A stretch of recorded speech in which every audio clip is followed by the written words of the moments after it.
Well, good afternoon, everybody, to the public assurance meeting on what is Monday, the 14th of June. Quick check on apologies. I think we're pretty much all here. Anybody that we have got apologies from that won't be joining us today? Yep, we've got two apologies today, Commissioner, from temporary Assistant Chief Constable Chris Davison and from the Commissioner's Chief Financial Officer Julie Flint. Okay, thank you for that, Aubrey. If we can just do a quick round of introduction so we know who is here for the meeting. Obviously myself, Mark Jones, Police and Crime Commissioner for Lincolnshire, and I'll do my side of the house, as it were, and then move across to Chris to go down his list. Do you want to lead off there, Malcolm?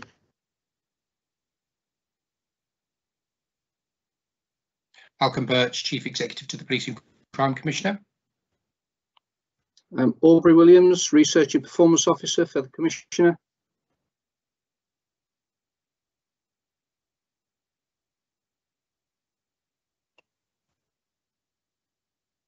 Okay, I think that brings in me, doesn't it, Mark? I'm looking at the. Okay. So Chris Howard, Chief Constable. Jason. Yeah, Jason Harwin, Deputy Chief Constable. And Karen. Karen Wilson, Assistant Chief Constable. And Sharon. Sharon Clark, Force Chief Finance Officer. And we also have loitering in the corner on my screen anyway, John, who's going to be doing a focus report on putting victims first. So John, do you want to introduce yourself? Good afternoon, Chief Superintendent John McAdam, West Area Commander. Superb. And what a lovely sunny afternoon it is for us all to gather in this virtual meeting. So moving on then to Police and Crime Commissioner's update. I suppose in some respects the key update from me would just be to thank everybody for everything that they're currently doing. We're still in this strange position of largely coming out of lockdown, and there's an awful lot of things suddenly bursting into life. So we've got whether it's football tournaments going on, G7 summits going on, whether it's things going on across Lincolnshire. People are out and about enjoying themselves, which is superb to see after such a prolonged period of inactivity. But nevertheless, that all has a knock-on effect on people that are trying to be out there keeping everybody else safe. And I know the last few weeks have been exceptionally challenging from an operational point of view. And you know, I'm fortunate that we do all keep in regular contact and understand what's going on. But I think from a public point of view, it would be very easy for people not to realise just the sheer challenge of just keeping everything working on a daily basis to keep everybody safe. And as much as we often will talk about uplifts and extra officers and additional resources, it's still very much the case that Lincolnshire firmly sits at the bottom of that league table of forces funded from the national point of view. And I know that Chief Constable and I won't lose an opportunity to remind government colleagues of that fact at every opportunity when we have chance. So, you know, it's just by way of information for people in Lincolnshire to remind them that we very much are still in that stage of coming out of lockdown. We appreciate their help and support, but also that we will do everything we can to raise the finances further for the force to make sure that we can put additional resources on the ground to keep them and their communities safe. But beyond that, there's nothing else I wanted to add today. I would move straight on to public questions. I understand we have some questions, Aubrey. We do indeed, Commissioner. We've got three public questions. The first is from a Mr. Adam Brooks from Market Deeping. The force has promoted the use of What Three Words app. What evaluation has been undertaken as to the appropriateness of promoting this proprietary location system, and how does it compare with advanced mobile location information available from mobile phone callers? Okay, I'll pick that up, Commissioner and Aubrey, if that's okay. So the request for use of what 3 words came direct from our control room. Main benefit of its use is that whilst we can locate people from the advanced mobile location information on a mobile phone, it does give us a very generalised area with no visible landmarks and remote areas. Finding those precise locations can often be time consuming. So use of what 3 words narrows down that location and aids response times. And I've got to point out here, if you are aware of, or if those who are listening in the public are aware of the manhunt that we had with the murder that happened in Louth last weekend, what 3 words was used to great effect to narrow that down to very, very specific locations in large rural areas and woodland. So it gives us a much better chance of successful outcome at the incident. And in that case, that specific case, we did have a successful outcome. So the Force Control Room are aware of other forces and emergency services having had successful outcomes of what 3 words, not just for the incident I've just spoken about, but road traffic collisions and trying to get to precise locations much more quickly, and have taken this on based on that feedback. The use of the app has prevented officers from having to ride the entire length of the road, meaning their arrival time, their capacity to preserve life has been increased. And there's also accounts of missing persons getting lost in woodland, and again using what 3 words to help police and rescue services get to them. So AML wasn't considered as an alternative to what 3 words, nor compared alongside each other, because they do similar but different things in that one gives a generalised area and one gives a precise area. So the 2 work in tandem together and complement each other. And the Force Control Room staff have actually been using their own personal phones in addition to their control room systems to help identify, again, precise locations. So I won't go into it anymore. There's a longer written response to that can be published. We are keeping a check on it. We are looking at how we're using it, and we will evaluate it over time. But I think from my point of view as Chief Constable, I sat and listened to the response to the Louth manhunt last week, and I heard what 3 words being used several times to pinpoint where our offender was and to make sure we detained him safely and successfully and quickly without anybody else coming to harm. And if it helps us with just one of those types of incidents per year, then I would continue using it and encourage all my staff and officers to continue using it. Thank you, Chris. Thank you. The second question is from Mr. Robert Bolton in Welton. In my view, the police service has moved away from its close relationship with the public and has become a very reactive organisation. There's a lack of visible policing on our city, town, village, streets, which is a means of preventative policing. Officers on foot patrol help remove fear of the uniform, can gather intelligence from the public and deter offenders. Can the Chief Constable address why there is this disconnect and how to remedy it? Okay, thank you. So again, Commissioner, if I take this, visibility and accessibility is a priority to me, and there's been recent publicity around what I hope to do with my strategy and officer uplift in the coming year. And I've recently committed to increasing our uniform presence over the next 12 months with an additional 46 constables going into response teams with 5 extra sergeants as well, 12 new community beat managers, a new rural crime action team which would be linked to and supporting our neighbourhood teams, and additional officers dedicated to roads policing and road crime. That will all help to improve visibility and connectivity with our communities. But I have to stress this has to be balanced with the need to engage and be visible in an increasingly online world. So there is a new community there that we also need to engage with, where there are some significant threats and risks that also need to be policed. So we'll also be having an uplift of officers in digital forensic teams and paedophilia online investigation teams, or POLIT as they're better known, to counter and investigate the threats to vulnerable people and children that we see in the digital space.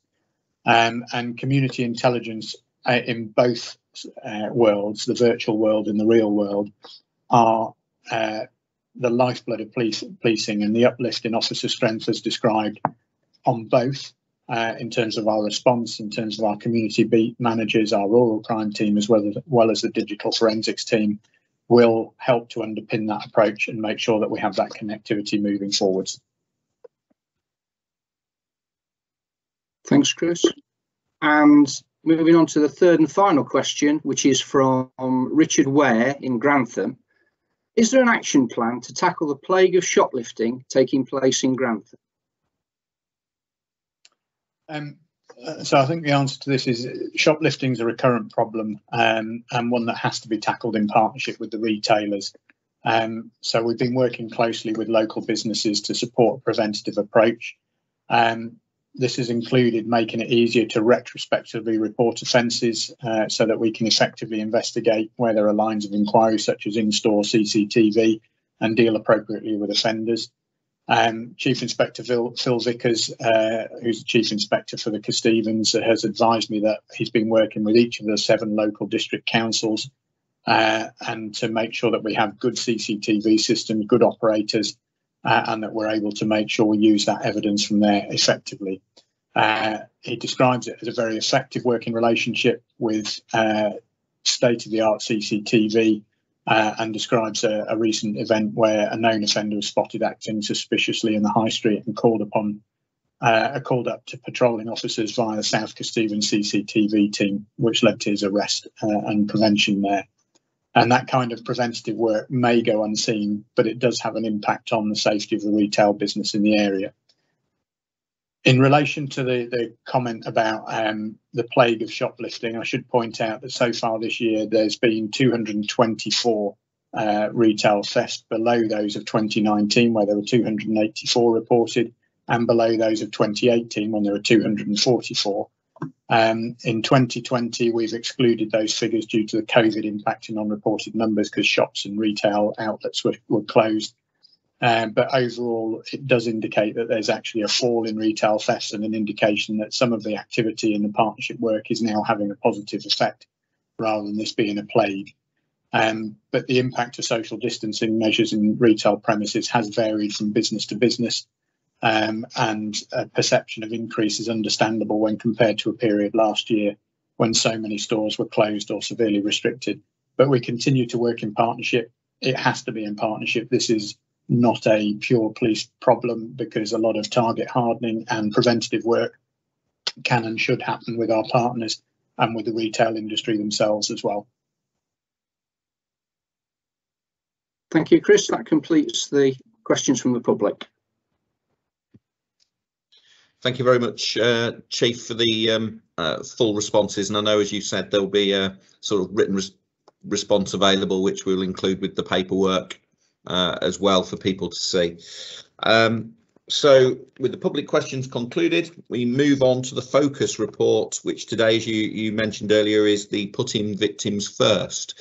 So is that over to John McAdam for that, or is somebody introducing it ahead of John? I will just, well, John's already introduced himself, so he's the man in the know and he's the expert. So John, over to you.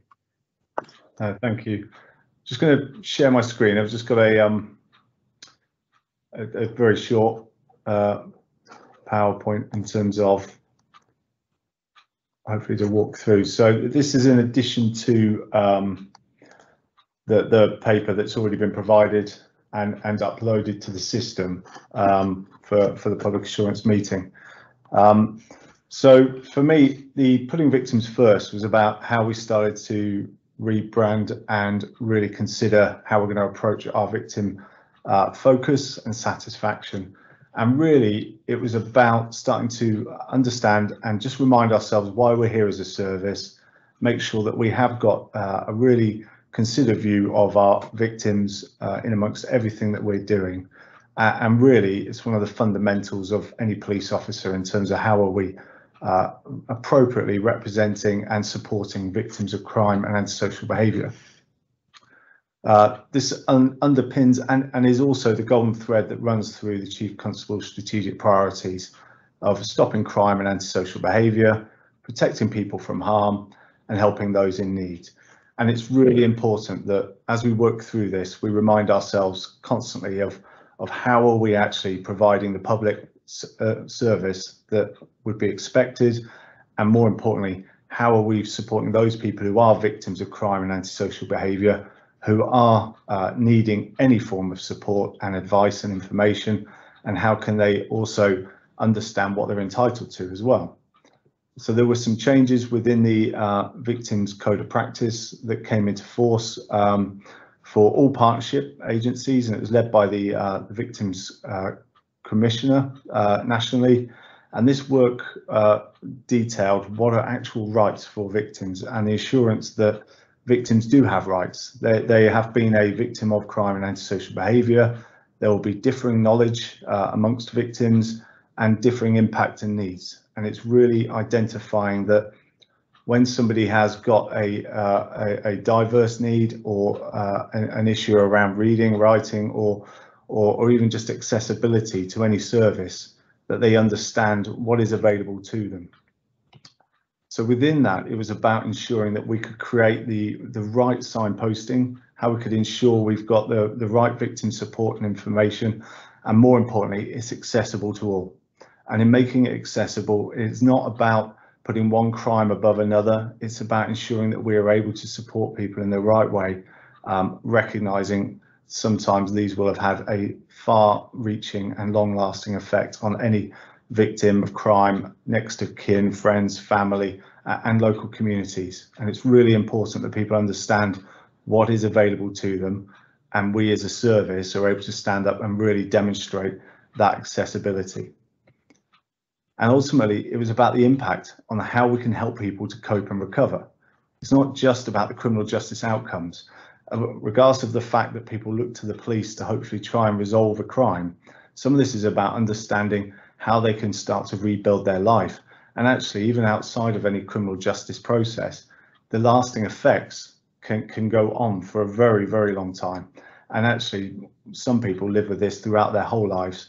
And it's really important that we ensure that we're able to provide the right information so they can get the full service support and understand how they can cope and recover, and more importantly, who can help them with that coping and recovery journey.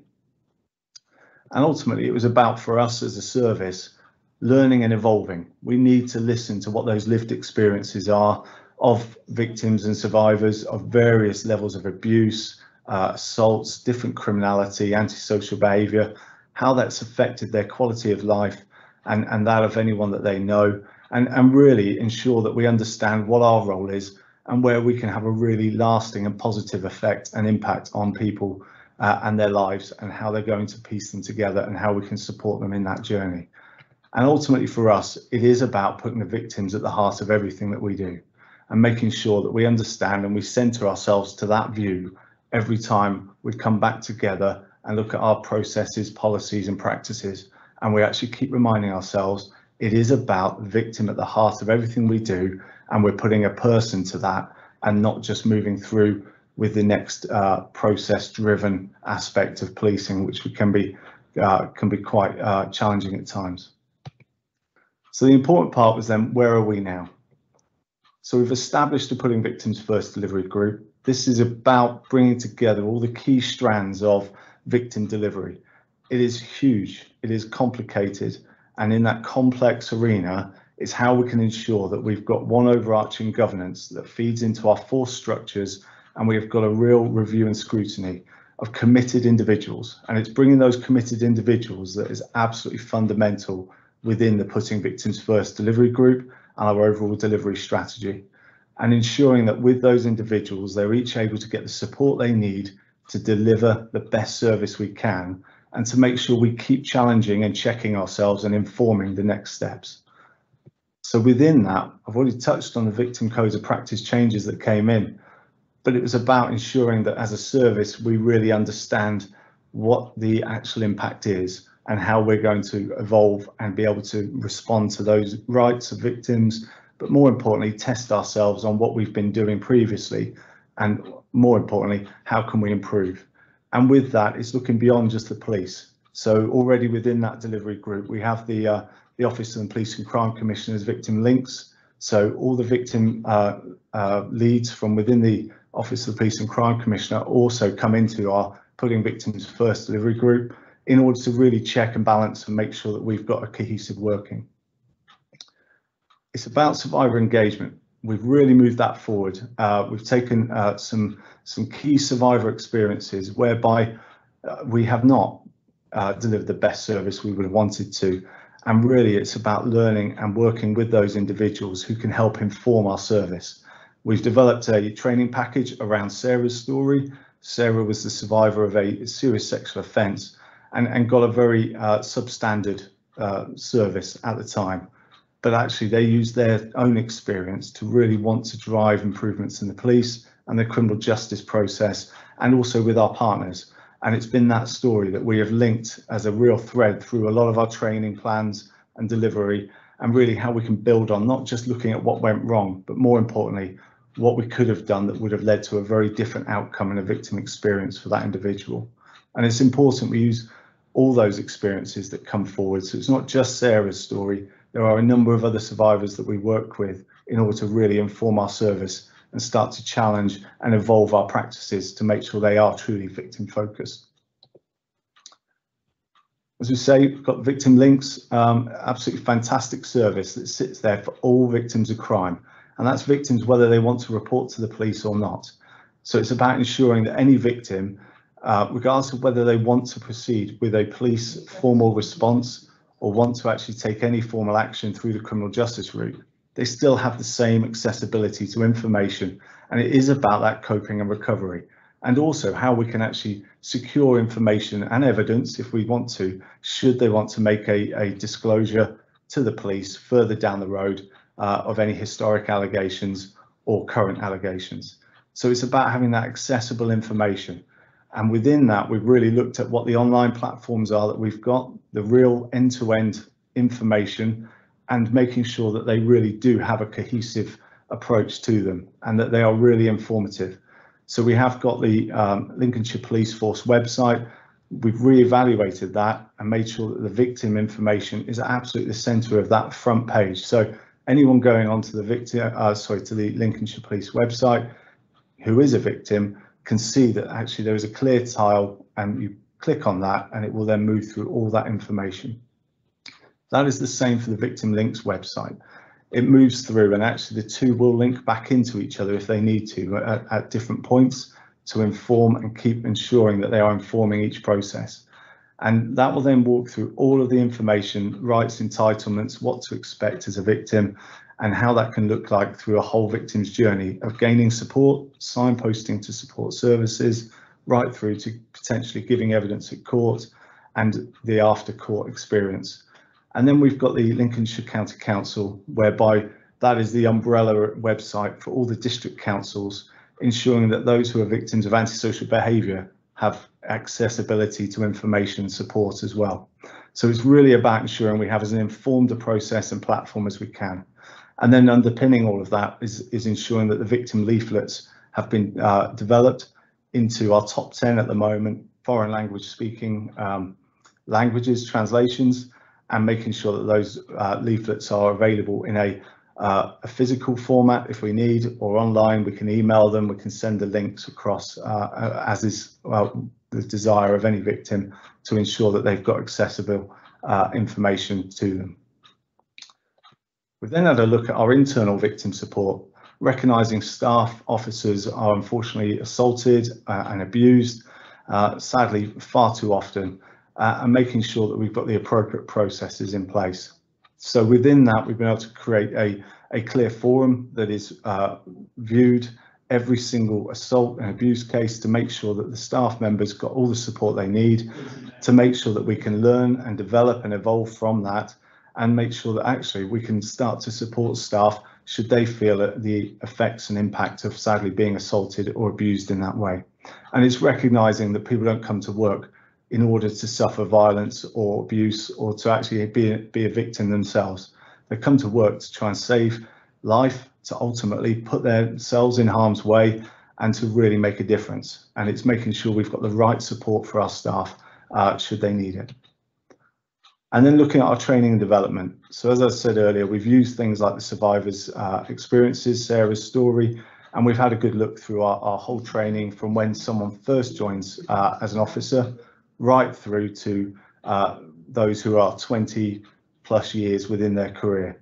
So it's then looking at that continued professional development.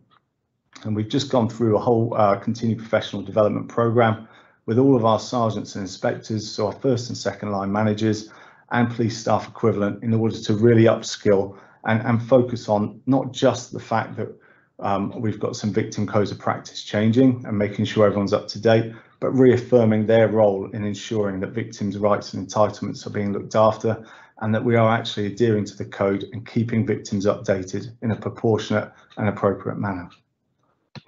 So what we've seen over this time is we've had a decline in our overall satisfaction. So there's two lines on this. The purple line is a 12-month monthly trend, which just says our overall annual trend and where we've been going.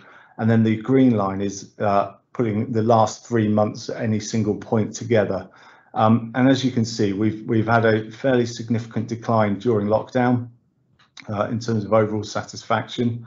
But what we have had is since December last year is a really clear month-on-month increase, something that has come through and hopefully is seeing the overall satisfaction for victims, and more importantly, that we are meeting the victim rights and entitlements. That said, we know there's a long way to go. We're still below 80%. We want to be and should be always hitting between 90 and 100%. And that's something we will continue to aspire to, and we're going to continue to develop. There are some data anomaly issues in there that start to affect how this data can be interpreted. And also we've got to look at the fact that arguably we're not surveying enough people or enough crime types. And by that, we've always governed ourselves by historic Home Office requirements to survey victims, and they would only be across violent crime, burglary, dwelling, and vehicle crime. And then we have additional surveys that will look at domestic abuse, ease of contact with the police. But the overall satisfaction is based around those first three crime types, which means that ultimately all those other victims and other crimes that we investigate and we deal with, and we're trying to hopefully help support, cope and recover, we're actually not really measuring ourselves against in terms of their satisfaction. There are some really bespoke areas where we do measure. So anyone who attends the Sexual Assault Referral Centre will undergo their own personal feedback loop to make sure that that service is at the very best we can possibly provide to people. But overall, we need to ensure we look at our satisfaction surveys, not only to inform and make sure that we are responding to it, but also to make sure it's as informed as it can be. And that leads into the what next. So the what next is we're currently reviewing our victim surveying and how we can look at this being far more inclusive of crime types, how it can be far more informative, so we can really break down the diverse needs of our community, so we can really break down the crime types that people have suffered against, and make sure that we are tailoring our service according to victims' needs, and we're able to really demonstrate that back to ourselves. That will then start to look at what the confidence is in policing and how we can really shape our victim surveying to inform our service and hopefully give the assurance that we are providing the best possible service to victims of crime. Within that, we've got complaints monitoring. So we have a very robust complaints process. The Professional Standards Department review all complaints. They come through the force, and these can be complaints that are made through phone calls, personal emails, or directly to line managers, or in a variety of format. With all of those, they undergo a review cycle to understand what the nature of the complaint is and what the response and appropriate response is. And that can go right from learning and feedback to the officer, right through to sadly having to take some more punitive measures against staff members. But the important part for us is how do we learn? And it is that learning loop that is absolutely key.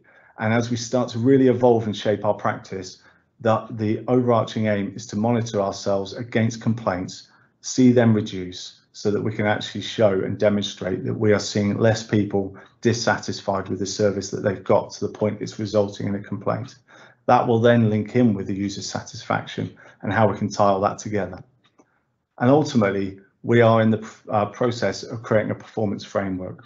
There's one being reviewed nationally so that forces can be reviewed collectively around how they are appropriately delivering the service against the victims' codes of practice.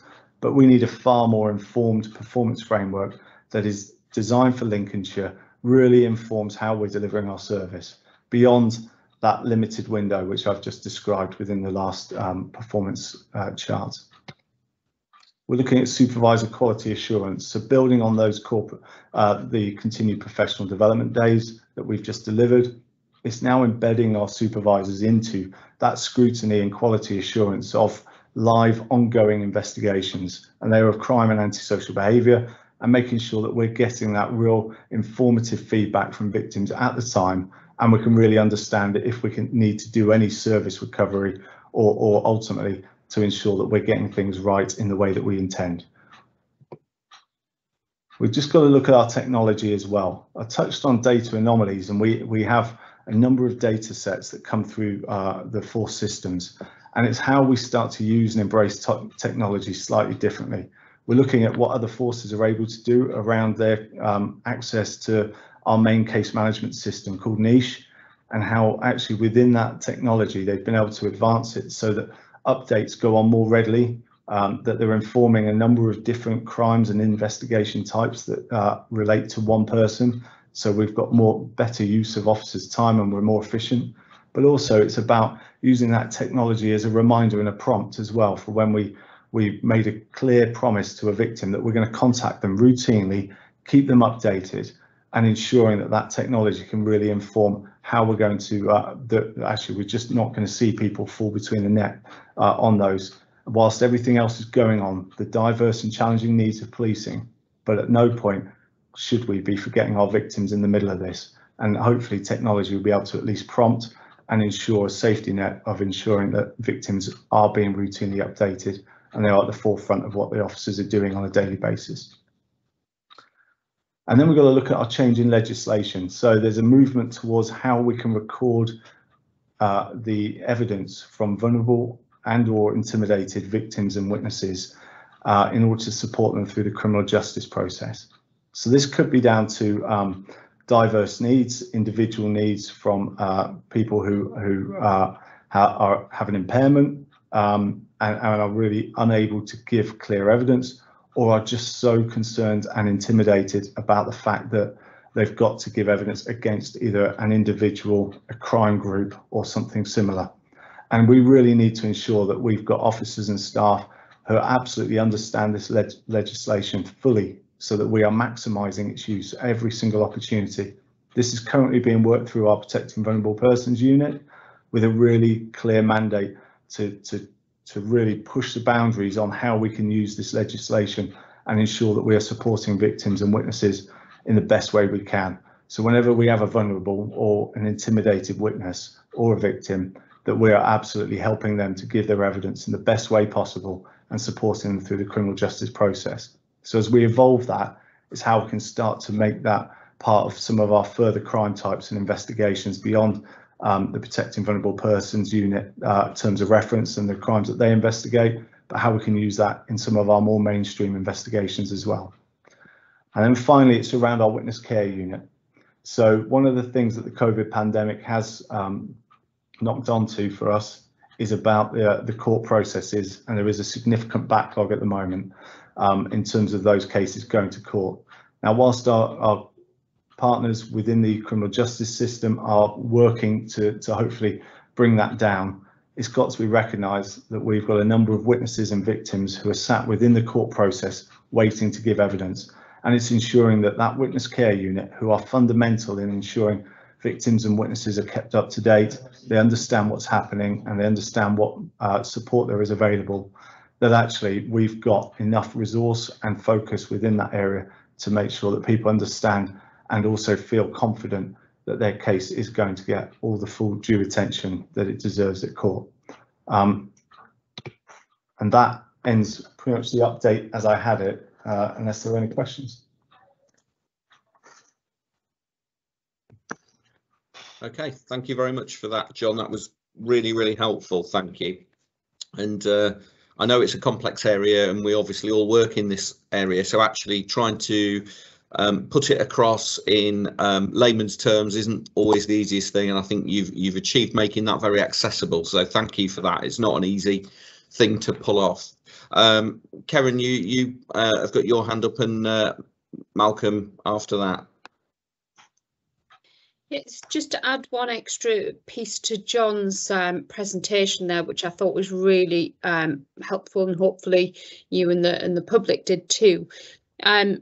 John did touch on the language piece about putting victims' information out in different languages, etc. One of our technical challenges is around trying to get the various different languages on our website. We will be moving to Single Online Home, which is a national website accessible for the public in probably the summertime. We're hoping to be able to work nationally to be able to put those different language translations on there, but it's something that we recognise is a challenge for us, especially some parts of our county that have got lots of different dialects that we need to cater for. So it is a challenge for us, but it's not lost on us that we need to do it. Thank you very much for that. Malcolm?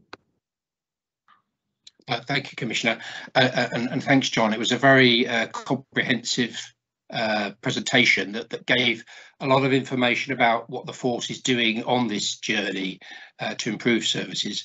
I guess I've got 2 or 3 sort of questions related around that. One is, if it's a journey, how do we know when we've arrived in terms of how do we know we're doing well? And I asked that in the context of something you did touch on, which is, it's quite difficult to judge satisfaction in this sort of space because there are so many other factors that in play. Things like dissatisfaction with the court process, for example, which is very difficult for us to influence entirely, or indeed the wrong outcome as perceived from the victims. So I guess the underlying question is, how are we going to be able to assess whether this work really works from a victim's perspective? You know, how are we going to know that experience is better? Thank you, Malcolm. I think the key part for us all to be aware of, and I appreciate pretty much everybody on this call with similar conversations around victims and how we support them. We talk about complex needs, and we talk about ongoing changing dynamic of recognition of character types, protected characteristics, and the needs of victims. I don't think the journey ever stops, in answer to your first question. So when do we arrive? I think the importance for us is we never look at it as an end goal.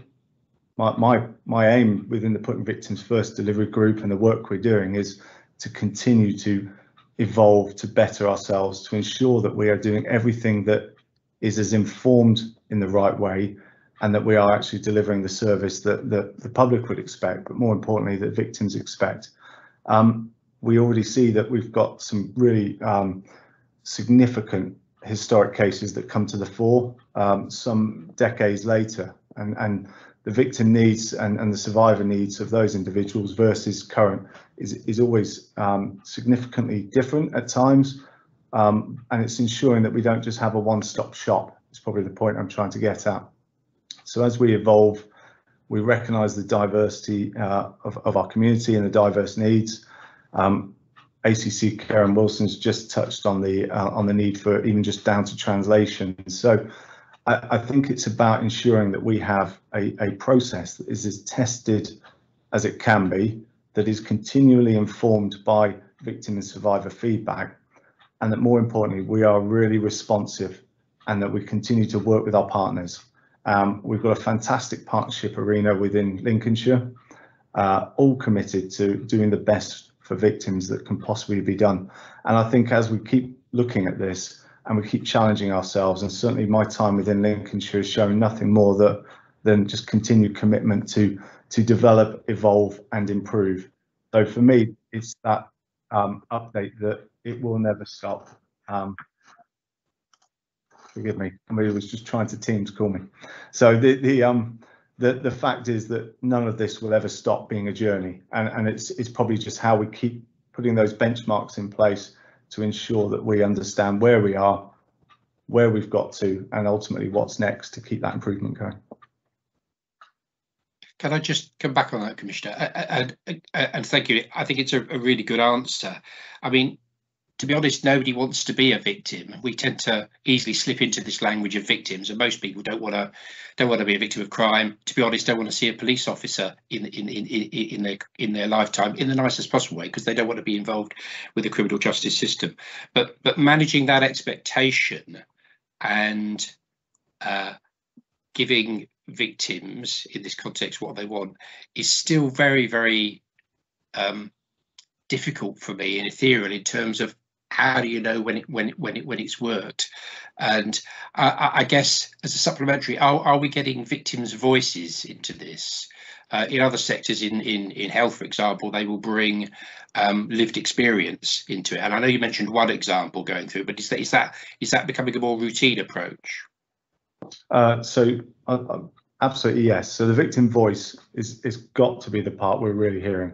So from the surveying work that we do, we get formative feedback, albeit it's limited. That is to become far more informed and to ensure that we're getting a really rounded view of overall comments. It's not just a tick box exercise. It's about having a victim really inform what their contact was and how they felt the ease of contact and the support that they received.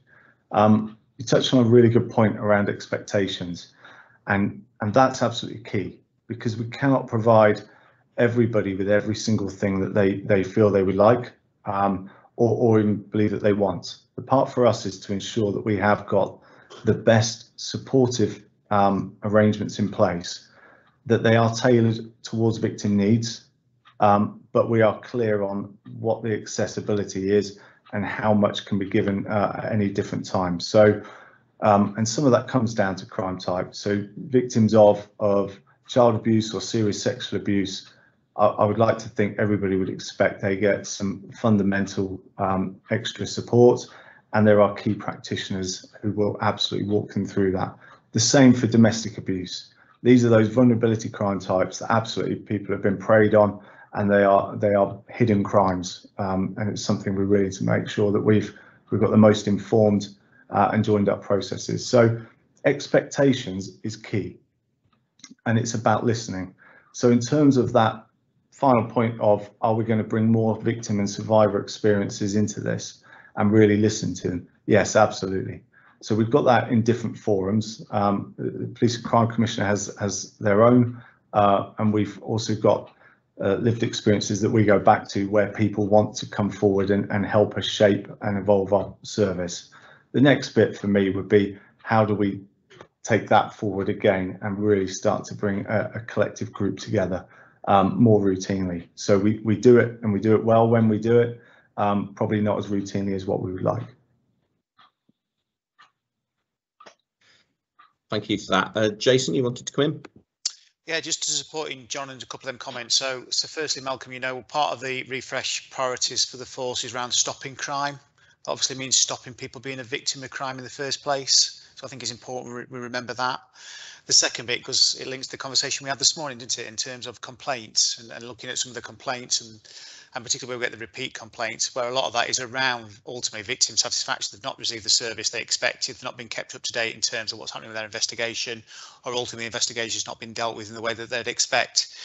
So again, John knows from some correspondence today, and obviously the conversation we've had over the recent weeks, we've got to manage the expectation, but as we've touched on this morning, we've got to understand the needs of our communities, what they expect in terms of service delivery, and then together work with communities, work with yourselves as a co-production piece of work to manage that, and ultimately let's get to a position where we can be more proactive and that the public firstly understand the service they are going to get, depending what service they required. But secondly, if we don't get it right, it is that learning and making sure we address the issues very, very quickly as well. So back to your point, one of the issues, how do we know we're getting there?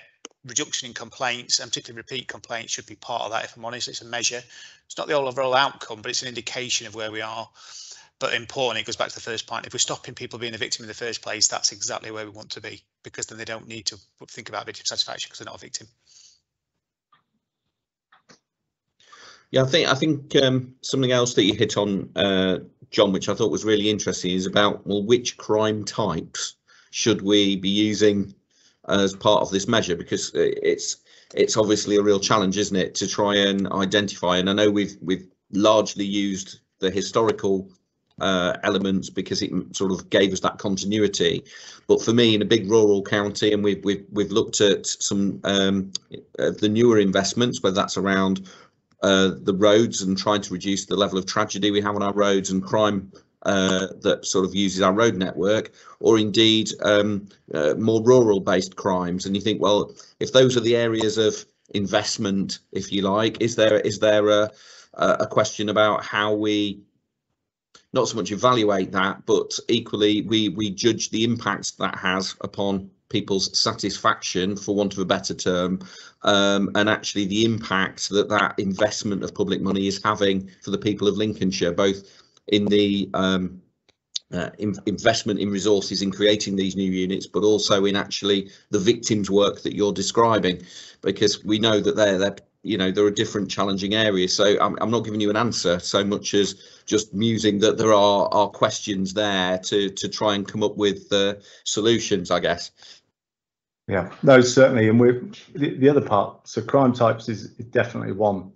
The other part is the how, and that's got to be how we start to shape and use of technology again around, some forces are using tech services really well, but they're limiting in themselves. You've got SurveyMonkey that we could use, and actually the thing we're trying to shape for our surveying is looking at all crime types, how we can actually start to really shape that differently, and then looking at really, again, that accessibility. So if somebody uses an online portal to contact us, it's going back to them through their preferred means of contact, and rather than just having a single strand telephone survey, which is currently where we stand at the moment. And as you say, that's been useful to ensure we've got consistency of where our user satisfaction has been, but it's not really reflective of how people want to be communicated these days,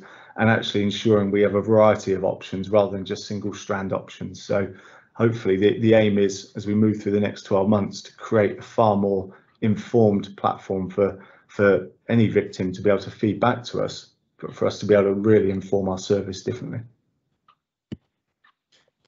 No, I think you're absolutely right. I mean, one of the things that's obviously always a challenge is the fact that different organisations and different agencies will be trying to help support and guide the same individuals through a process from different perspectives quite often as well. So although obviously quite reasonably you're saying, well, what impact is the police's involvement having on this victim journey? How do we support victims and survivors through that? We can't be under any illusion that other partners have a significant impact on that, and whether that is through others like the county councillors, they commission certain services, or whether it's health partners because people might have health implication in that. Whatever it is about trying to join up the various elements that create the whole journey for the individual, and how we influence that in a positive way. So not just measuring your element, which is clearly important, but how do we collectively, both from my office and from the police's side, positively impact these systems and processes. So from a victim and survivor point of view, they don't appear like processes and at all, because that, I think, is one of the things that often you're going through different elements depending on which agency it is, and we need to work together, try and make it as seamless and supportive as possible, don't we? So I think the information you're pulling together from this, we need to make sure that that adds value to that wider partnership piece, that it's not just the police working really, really hard to deliver their bit. We've got to make sure that joins up. Yeah, no, absolutely. And it's that joined up working and the victim journey that is absolutely where the focus has to be. Okay, so put you on the spot then. Where will we be 6 months from now on this sort of change of piece of work? Will the public start to notice anything different if you went through the process now as opposed to 6 months or a year? And I'm not asking you for specifics, but I'm trying to get a gauge of how quickly because I know how difficult it is when a lot of the things you're talking about is changing attitudes, cultures, behaviours within an organisation. I know how hard that is. So I'm trying to get a sense of the momentum you feel is behind it. So the momentum for the victim focus and putting the victim at the heart of everything we do is absolutely there right now. So as we move through the next 6 months, my personal belief is we will continue to see this absolutely shine through. As I say, the Chief Constable's strategy is really clear, and this actually features within there as well. So all of that internal dialogue, communication, narrative is absolutely victim focused and putting victims at the heart of everything we do. The measurement side, slightly different. That bit takes consideration, it's going to take investment, and it's going to take some real firm lines of what is affordable, what is realistic, and ensuring it is as informed as it possibly can be. So we will have a proposal for a whole new surveying plan within the next 4 to 6 months, at which point we'll be able to make sure we've got the most informed business case and we make the right decision, not just another decision, if that makes sense, to measure ourselves differently. So it's got to be as informed as possible. It is joined up work as well, as you say, so looking at how our partners within Victim Links, the Office of Police and Crime Commissioner, and also ourselves are approaching it, but also how do our partners in Eden Links and within the City Council and beyond survey as well, to make sure that we don't all go out with separate surveys and we have a single informed platform. So momentum wise, real cast iron assurance is that this is not just gaining traction with our staff. Everybody wants to do the right thing by victims. Everyone comes to work to do the best they can, and it's certainly absolutely where it should be in terms of focus and also delivery, and we are improving every day on that. The other side of measuring, that's the bit that's going to take a bit more work. I think there's a few questions. So I think ACC, Karen Wilson, you want to come in? Thanks, John. And it was in relation to the question that the Commissioner put in terms of where will we be in 6 months' time. If I can just first of all publicly thank John for the work that he's actually done on this. He's been working on this for just over a year and taking the force lead. So it's not just within his day job or within the West Command. He's taken this for the force as a whole, and he's brought, as you will have seen from the comprehensive update that he's given, all the different elements that work towards giving the best victim journey service that we can together. And so balancing all of those different plates from different departments is no mean feat. So thank you very much for the work that you've done on this, John. It's absolutely tremendous to see where we've come from for where we were a year ago, and especially during the challenging times that we've had through COVID. I think even on that little chart that John put up on his presentation in terms of where we are for the last 3 months, you can see some of those differences that are being made. The data set that we have won't be as sophisticated as we'd like. We always want more whenever we have a data set, and no matter how fabulous it is, we still want more and more and more. But ultimately, the gauge should be the confidence in our communities and the new governance structures that we have in place now with the new capabilities board, the performance board, and the Partnership and Communities Board. The governance structures in there will hold to account our work right across the organisation to make sure that everything is heading in the same direction that we want it to be. And so our confidence should be there, not just from the victims of crime themselves, but that wider confidence piece right across the whole of Lincolnshire's communities, of the people who come to work, live and visit the county. Thank you. I see that the Chief's got his hand up as well. He has indeed. Over to you, Chris. Yeah. And apologies because my camera is intermittent at the moment and just blanking itself out for no apparent reason. So if I disappear, I can still hear everything. You just might not be able to see me. I was really going to echo what Karen's just said, is that in relation to what will this look and feel like in 6 months' time. you can see the trajectory that's happening, but it's making that point that this is one strand of a lot of things that are happening within Force to try and improve that victim journey, victim experience, and the way we deliver our services. And those governance boards that Keren's just outlined will hopefully manage a lot of that and bring that into being, as well as the police officer uplift and success factors around having skilled, knowledgeable and compassionate workforce, so that they know how to deal with people in crisis. We know how to deal with people who have been victimised and repeatedly victimised as well. I think we're very good at it, and the work that John is doing at the moment is going to just take us on and forwards. And as he rightly said earlier, there is no end to this journey. It's something we should just keep striving to get better and better and better at, and it's lots and lots of strands working together, as well as that partnership element. And again, just putting on record my thanks to John, because it's a considerable piece of work and a very, very good piece of work as well. Thank you.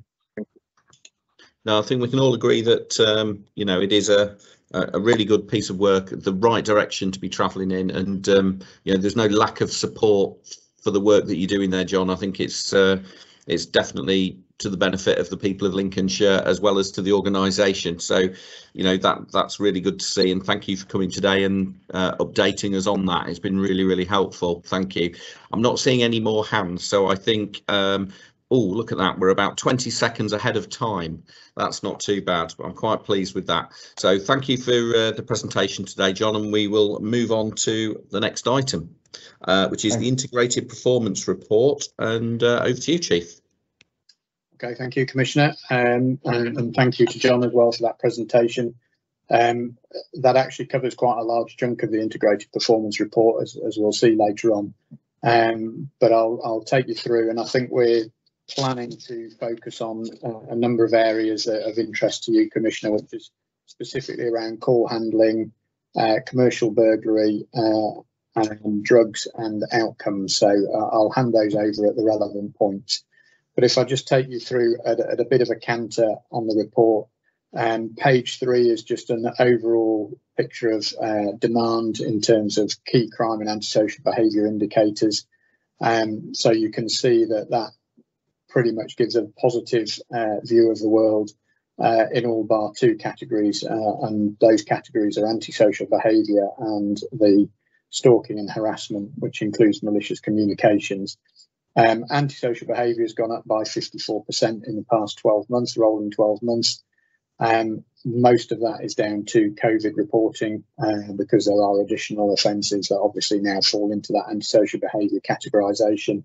And stalking and harassment and malicious communications is going up, mainly because of that kind of online awareness and reporting around some of the inappropriate behaviour that happens online. I think we have to put a very, very big caveat on this and a health warning on it, that these figures are anomalies whilst we've been in lockdown. I think we said it in the previous public assurance meeting, so we need to say it again here. And we will see where we are at the next meeting as we come out of lockdown and we move forwards. And there is work going on at the moment within the Home Office and with the Policing Minister to look at how police performance can be measured moving forwards to get a true picture of how crime trends are being impacted on, whilst taking account of the COVID year, where pretty much every force in the country has seen similar decreases in crime and antisocial behaviour and violence. But just picking up on some of the key bits in there, all crime you can see has decreased by 13% compared to an England and Wales average of 10%. That leaves us at the moment ranked 16th in the country in terms of lowest numbers of offences per thousand of population. Obviously, our ambition is to be at the top of that, and we had a workshop last week looking at how we're going to achieve that and how we're going to monitor that. Burglary, I'm going to leave to Jason in a moment when I finish this piece, as well as the drugs piece, so he'll come back to that one. Violence against the person is something that we're watching carefully. We have seen that go down, as well as violence with injury, which has decreased by 13%. It's gone down across the country again, largely we think because of no nighttime economy, lockdown, and basically people just not coming together. We are starting to see some of those levels peak again and come back in line with where we'd expect them to be for this time of year. And we reasonably expect the summer to be a busy period as increased footfall and tourism comes into the county. And obviously the nighttime economy opens up again. And I'll talk about the nighttime economy in a moment. So the rest of them are there to be read. I'm not going to dwell on those too much. I've talked about antisocial behaviour being largely impacted upon by COVID reporting. And in terms of the Cambridge Crime Harm Index, you can see that there's been a decrease of 8% over the 12-month rolling period. That's probably the best measure of how harmful crime is and other types of offending are to our communities in Lincolnshire. And that looks at how harmful it is in relation to all crimes in terms of sentencing guidelines. So we watch that one with interest. In terms of Operation Tala and the response to COVID-19, we remain in a good position with virtually all of our staff now having been vaccinated at least once. And we also have force-wide access to lateral flow testing. So all of our officers and staff now have access to LTF, which means we can be proactive in preventing infections within the workplace.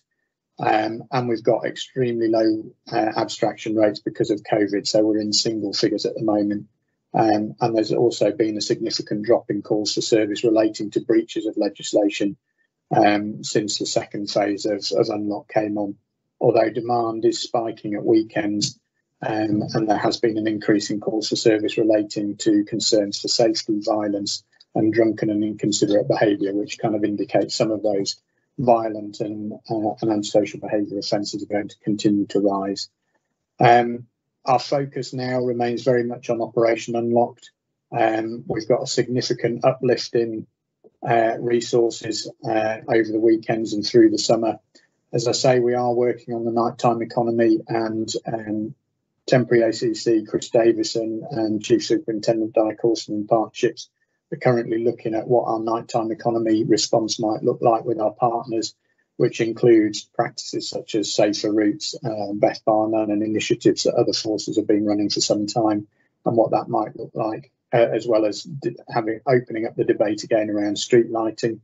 And myself and ACC Wilson have been engaging with Lincolnshire and Just Link, around violence against women and girls, and so having some of those courageous conversations around what needs to be done next. So there's a lot of work going on there. We're obviously facing increased demand with officers going down to the G7 summit at the moment, on the way back today, hopefully, and European Football Championships, which started over the weekend. We've not had any significant reporting about that yesterday, but then the results went our way. It was a Sunday afternoon and it was sunny, and I think people were generally quite happy just to have a decent result going their way.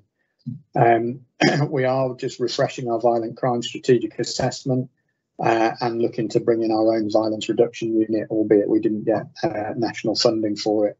And we've got a bid in for the government funding that there's going to be a further 25 million in Safer Streets funding following the murder of Sarah Everard, which links into the violence against women and girls agenda. So we're just waiting to see where that one pans out. I think the two specific points you would like to pick up on were burglary and drugs. So if I hand those over to Jason, he can pick those up. And then when that's done, if there's any questions, we'll pick that up before moving on to the next part of the report. Okay, thanks. Thanks, Chris. So again, it's quite timely actually. If you talk about burglary and drugs, the connectivity between drugs and drugs misuse, and obviously neighbourhood crime, which neighbourhood crime we describe by burglary, vehicle crime and robbery.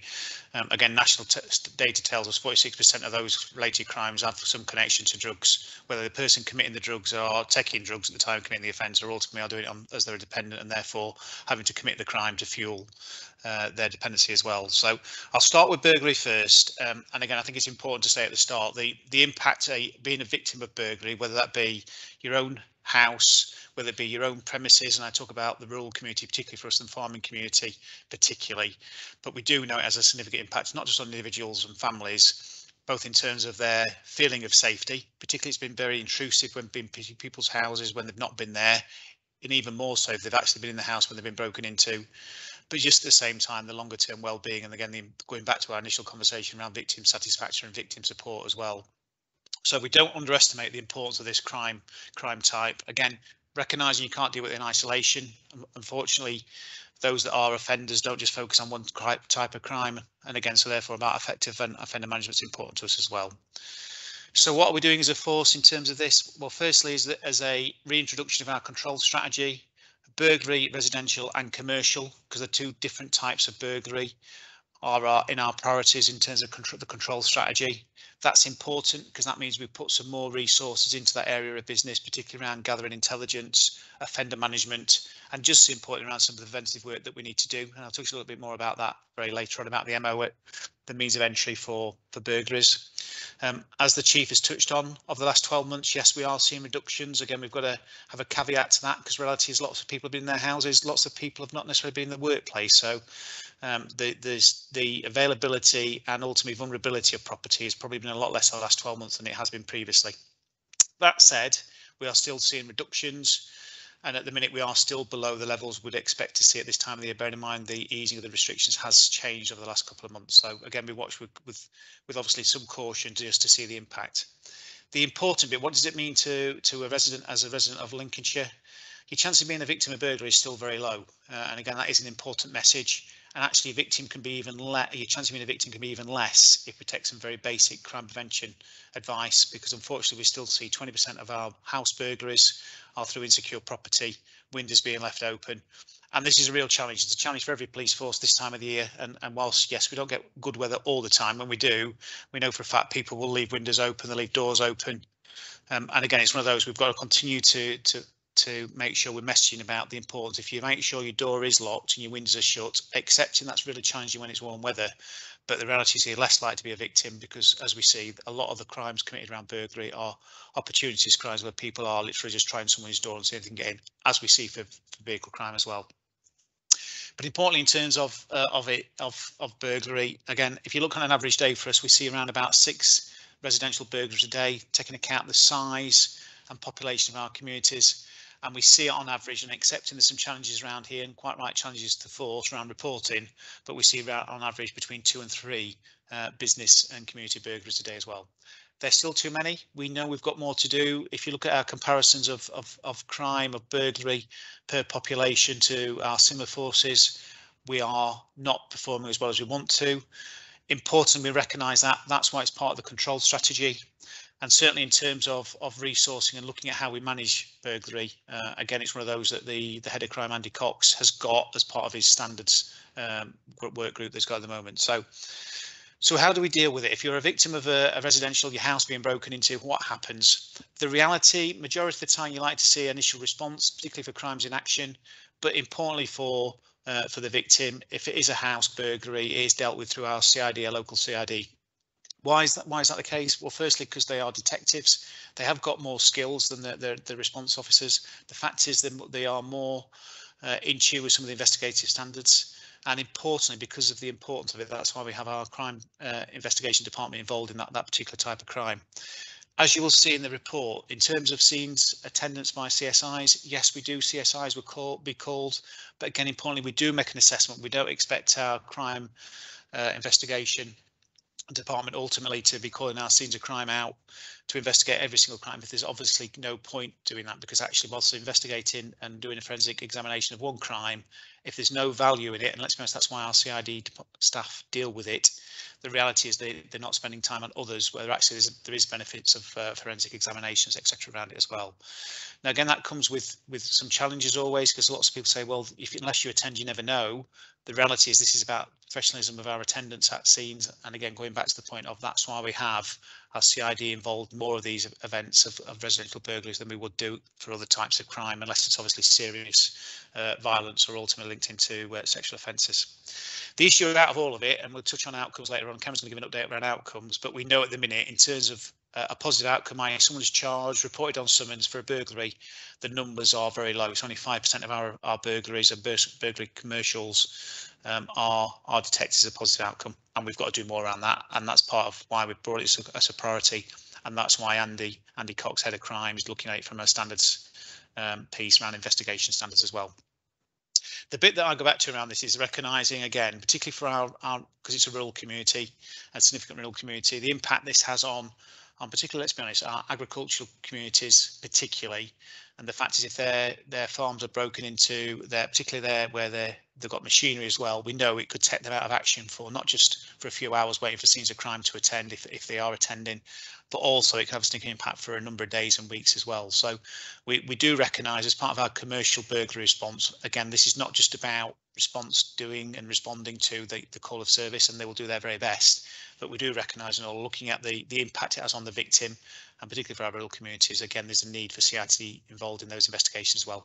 And to be fair, when the assessment shows there's clearly a bigger impact because of whether it be the value, the likely impact because of the vulnerability of the individual, and obviously the fact is it's impacting on that individual's own business, then clearly CID will be more involved. And certainly in terms of intelligence and everything else around it, all the systems will be in place for that as well. My point around this goes back to, so it is a priority for us. We recognise we need to do more around it. The work that we're doing as part of the control strategy refresh and burglary commercial, being involved in that, is actually having a good look at our investigation standards, and importantly for communities is recognising that where we do get an opportunity around forensic examination, we will do that. And importantly, we'll also continue to make sure we're doing everything we can to manage offenders that are known to commit burglaries or similar offences in communities as well. The bit I ask for is with obviously the public, and particularly the public doing this, is, again, if we can play our part together by making sure that we don't leave our properties insecure, then again, there's less chance of you being a victim of crime. And that's not being blaming victims. It's a known fact that 20%, as I said earlier on, of house burglaries and commercial burglaries are a result of houses and properties being insecure. Yes, we'd love to be in a position where we can have properties left insecure. We'd love that to be the world that we live in. The reality, unfortunately, we're not. And again, by us all playing our part, we can reduce the risk of you being a victim, and importantly, making sure we're reducing the longer term impact that has on you and your family and the wider communities as well. So that's an update on burglary. I'm very happy to take any questions on burglary firstly, Commissioner, before I move on to the drugs, where we are with drugs. Yeah, thank you for that. And obviously, it's one of those where almost looking at the yearly figures on this is somewhat challenging, because we know that it's been an unusual period of time that we've been in. It's very hard, or it's made significantly harder for people to burgle people's homes if we're all at home for a year. So it does change the figures somewhat. But I mean, obviously, it's really welcome that Head of Crime Andy Cox is taking a particular focus look, and I would assume as part of that focus look, he will be looking at best practice elsewhere, and I'm not suggesting where best practice is, but I am aware that within the region, one force had a particular focus following some challenging numbers on their patch, and they seemingly have managed to impact significantly in a positive way on burglary, and you know, whether they're doing something that we're already doing, whether they're doing something that we think we wouldn't want to do, I'm not making any judgment calls on at all, but I'm just assuming that as part of that look, we will be looking at what's working elsewhere. Yeah, and I know it'll be a subject of a conversation at the Heads of Crime regional meeting as well, Commissioner, because again, as you know very well, part of the performance framework for all forces linked into the conversation that the Chief touched on earlier on, neighbourhood crime is a priority for Her Majesty's government, but it's certainly a priority for us. Again, going back to the point, we know the impact burglary has on individuals and families, not just short term, but longer term as well. And there's nothing worse than if you can't feel safe in your own house. That's not where we want to be. And again, going back to the point at the start, we're here to stop crime, not necessarily just responding to it, we're here to stop it. To give you the assurance, offender management is a key part of this. Unfortunately, and again, we'll come into the drugs element very shortly, we know that unfortunately a small minority commit majority of crime, particularly around burglary. It's not one of those that we see lots of new people coming forward for burglary. Unfortunately, we see those that's been involved in this area of criminality for a while. the important bit from our side goes back to, are we making sure we are firstly trying to stop those committing burglary and understand why they're committing burglary, but also if they are linked to and we have intelligence around them committing burglary or they're suspected of committing burglaries, we're on their case very, very quickly. And again, just looking at our data at the minute, I think across the whole county we've got 18 suspects that's not been arrested at the moment that are being identified today. A number of them are circulating as wanted, and importantly from our side we'll continue to make sure we do everything we can to manage them effectively, and again ideally stop them offending in the future as well. My only other point around something else that you picked up on, which was around on the farm machinery theft and farm theft, which is sort of linked to commercial burglary, but often it is whether I'm not clear whether you classify it as commercial burglary or theft. If somebody breaks into a barn on a farm and steals a piece of equipment, would that be considered commercial burglary or theft? That's a burglary. That's a commercial burglary. That's a burglary. Where if it was parked in the yard, would that be theft? It would be theft, but as our previous conversation, just the fact that where the location of the vehicle should be or the machinery should not impact in terms of our investigation, if I'm very honest. We accept we having to do some re-education, and that's part of the investigation review really about how we're dealing with crime, not just in terms of the actual machinery itself. Yeah, I mean, one of the areas that's occasionally been raised with me is where you get a crime within a crime. So if somebody breaks in to a farm, steals equipment to then, for example, try and remove an ATM from the local village shop, obviously the farm that's impacted is very much interested in their missing equipment, etc. But the wider community will be interested in the great big hole in the front of the local co-op or whatever shop happens to have been impacted. And often some of the stories the anecdotes have been about, well, there seems to be a lot of attention on one element of that rather than on the impacts for the other victim in that. And from what you're saying, I think that seems to be being addressed, the fact that there's a more holistic approach looking at the various elements and how they interplay together. Yeah, and it goes back to, again, you can't deal with one of the crimes in isolation. The reality it's all connected to, and let's be honest, most of them will be linked to serious and organised criminality. So we've got to take it as a whole. I do recognise, I think one of the issues previously, Commissioner, has been around the timeliness to release property back to the owners. Some of that goes back to my initial conversation about we only want our forensic expertise to go to those crimes that they need to get to, because if they try and get to everything, and I know some forces have policy of you go to everything.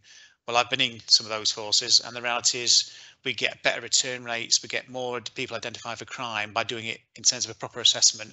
And what we also do is make sure that that expertise is available to go to those where you've had machinery stolen to commit further and wider crimes in terms of ATM breaks and very similar like as well. So I think the important bit is we can't deal it in isolation, give the assurance. We're looking at the whole investigation standards. Some of that links into about supervisory oversight to make sure they're doing everything they can. It goes back to John's presentation earlier on about making sure victims are kept updated. And it's also about managing expectation that if the vehicle has been involved in a serious crime, quite rightly we want to identify the person that's nicked the equipment, but at the same time who's been involved in the other criminality as well, and that links around forensic examination and a potentially recovery of items as well. Well, thank you for that. Any other questions on burglary? No. So happy for you to move on there. So linked into, and again I touched on it earlier on in terms of drugs. Again, I know I've updated previously on this, and again, so I want to give an update of what's changed since our last meeting. Well, firstly, importantly, as you'll know very well, Commissioner, it is seen as a cross HM government, Her Majesty's government priority. It's one that's built into the National Policing Outcomes Framework around drug supply and criminal justice referrals. And importantly, in July, we will see the publication of phase 2 of Dame Carol Black's independent review of drugs. And I was very fortunate to get an update with the team on Friday in terms of where that is. And as we prepare for that report coming out, and again, it won't tell us any surprises, but we are working on behalf of policing to work with Home Office, wider cross government departments around the 10-year strategy around illicit drugs. Just to be very clear at the start here, this is not about ultimately legalising or decriminalising drugs. That is not on the agenda. What is on the agenda is making sure we are dealing with it appropriately, both in terms of enforcement, diversion and treatment services. Because the reality is we need a whole system approach to it, and that's our response here in Lincolnshire. So again, since our last meeting, whole system approach, we have put in an interim 12-month strategy. It was agreed, not the last public protection board, but the one previous to that, so that's over 3 months ago. And since our last meeting, we've been working with particularly public health, recognising the challenges on public health around the COVID responses, but also treatment services and other providers, including local authorities, just to look at what we are doing now and the roadmap for implementation of evidence-based practice for Lincolnshire. Now, the fundamental bit around all this is about understanding the market profile. How many people in Lincolnshire are taking illicit drugs? And importantly, recognising there's two categorisations realistically. There's those that's highly dependent and ultimately, unfortunately, need to take drugs to get through their daily lives. Some of that links through exploitation and their life journey. And then there's another group of individuals there that are taking drugs, illicit drugs, infrequently, described as recreational, but ultimately are fueling, as all illicit drug users are doing, are fueling serious and organised crime, and also then involves not just profit but exploitation of young people, and that's where county lines, unfortunately, as we see, comes into our county as well. Now, in the interim, and obviously we're pending the overall refresh of the strategy. We've introduced the county-wide drug strategy board, which I do chair now. That's again got all the partners involved, including representation from your office. And importantly, the key part of that, as I said, is the market profile of understanding the demand. Now, at our last meeting 2 weeks ago, that's in draft format. It will be completed by the beginning of July because that's the deadline for it to be done. And at the moment, estimates are saying that we've got around about 40,000 users of illicit drugs in our county, which is 40,000 more than that treatment services are seeing. It's 40,000 more than actually lots of people see. And it goes back to my point. We have lots of individuals taking what's described as recreational drugs and particularly cannabis that don't feel they're doing anything wrong, that don't understand that it's fueling serious and organised crime, and importantly don't understand that the fact is that that's actually not just profiting serious and organised criminality, but means young people and also vulnerable people are being exploited to continue that trade. Now, the issue for us around all that is that we know already, taking away those that's in treatment services that we know about, and those that we're looking to push more in through drug testing on arrest, the reality is treatment services are not in a position to be able to deal effectively with all those individuals being put into service. They know that. That's recognised by treatment services. So since our last meeting, again, through a joint piece of work with a partnership, including your own office, we've obviously secured the additional funding, the £500,000 for 12 months to give us some more capability into treatment service to help us not just refer, but also look at the issues around drug-related death, drug-related coordinators, and importantly, to put more into the criminal justice referral processes which helps us from a policing perspective, which links into drug testing on arrest. Now, we've secured that funding. That funding is part of the £145 million extra. So it's only a small part of the pie, but importantly, and this is where we've got to continue to fight the good fight. You touched on it at the start about funding and levelling up. The conversations that I'm certainly having from a national perspective at the minute, when we start to look at the 10-year strategy for drugs, this is the opportunity to do some levelling up across government, and importantly for communities where it may not be seeing the serious violence at the scale that some areas are seeing, but the reality is drugs is still an issue for our communities. It's one that is connected to neighbourhood crime, and it's one that's certainly connected to serious violence, and it's certainly one that's connected to exploitation and ultimately the exploitation of young people and vulnerable people through county lines. Now, the key bit around all that is through the drug strategy board, through the refresh of the strategy, which comes as a result of the market profile, through the additional capability getting through treatment services. What it does give us that whole system approach about, if we have got 40,000 users in our county, how do we address those issues? And again, part of the strategy is about how we focus more on that recreational use. The reality, if I'm very honest, that's around behaviour. So how do we change people's behaviour to recognise it's not a victimless crime? There is people being a victim of crime, whether that's because people are committing crime to ultimately feed dependency, or whether it's because it's linked to serious and organised crime and exploitation. So part of the priorities for us going forward as part of the strategy is not just focusing on the supply, which we continue to be front and centre, and I'll give an update where we are in terms of volume, and I'll be taking a foot off the pedal, not because we don't, because we're not interested in it, because of obviously just other demands that's coming into the service. So we need to continue doing that. We need to make sure that those that we come in contact with in terms of first possession are diverted into pathways. And again, that's a work stream looking at evidence-based practice. And again, opportunity with Home Office they're looking at some pilot sites to do some more work around that over the next 12 months. I've asked that we be considered, because whilst we may have the significant profiles of the areas I've said, actually it's good to compare a large geographical area, the issues that we still face compared to a big metropolitan area, because you can see the compare and contrast. But also the bit is around treatment services. There is recognition, and there'll be certainly recognition in the Dame Carol Black review of there's a significant amount of money that he's putting back into that capability. Because the reality, if we can keep enforcing, we can divert. But if the service is not there to deal with the issues that the individual's got, then the reality is they're still in the cycle of offending or vulnerability, and we're not going to address the issue from that side as well. So have we taken our eye off the ball in terms of drugs? No, I don't think we have. We have focused on supply, because that's where we should be, if I'm honest. That is a core law enforcement. Importantly, we don't just do that on our own. We're working with a region. Again, Keren's very well cited from an operation they run a few weeks ago, which obviously was led by the region, and they must continue. But at the same time, again, locally, we're doing lots of activities around serious violence, and again, links into the serious violence programme of work that we need to do, because you can't deal with it in isolation.